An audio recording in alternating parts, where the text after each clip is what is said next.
Je lis du livre de Luc, chapitre 1er, au verset 13, ce qui suit. Mais l'ange lui dit, ne crains point, Zacharie, car ta prière a été exaucée. Ta femme, Élisabeth, t'enfantera un fils, et tu lui donneras le nom de Jean.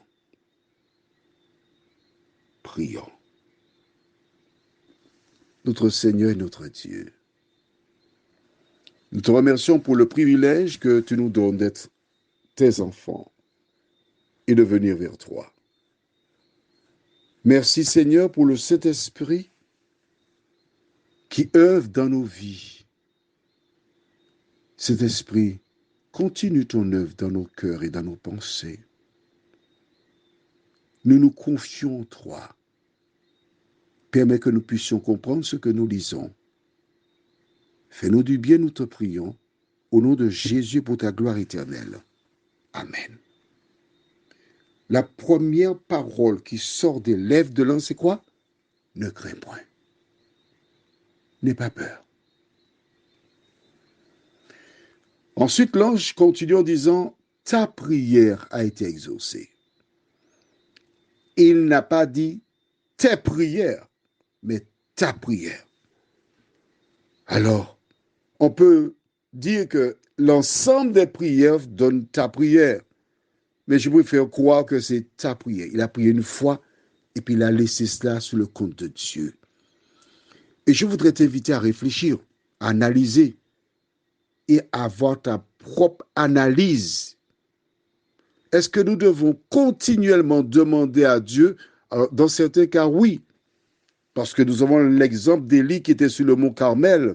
Quand il a été prié afin qu'il pleuve, il pria jusqu'à 7 fois.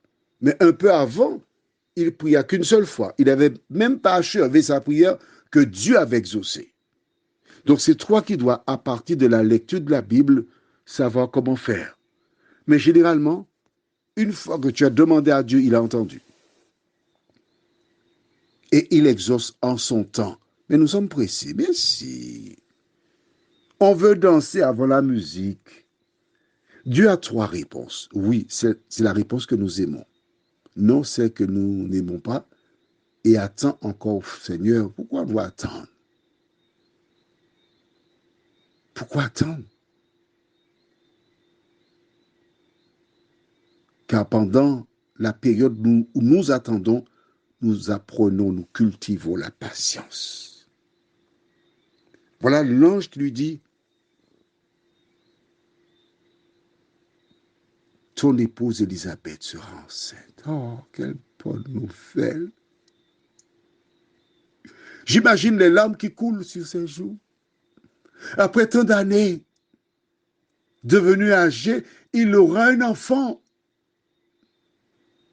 Et l'ange dit aussi, tu l'appelleras Jean. Concernant Isaac, c'est Dieu qui donne le prénom à Abraham. Donc le même Dieu a donné à l'ange le prénom. Il sera appelé Jean.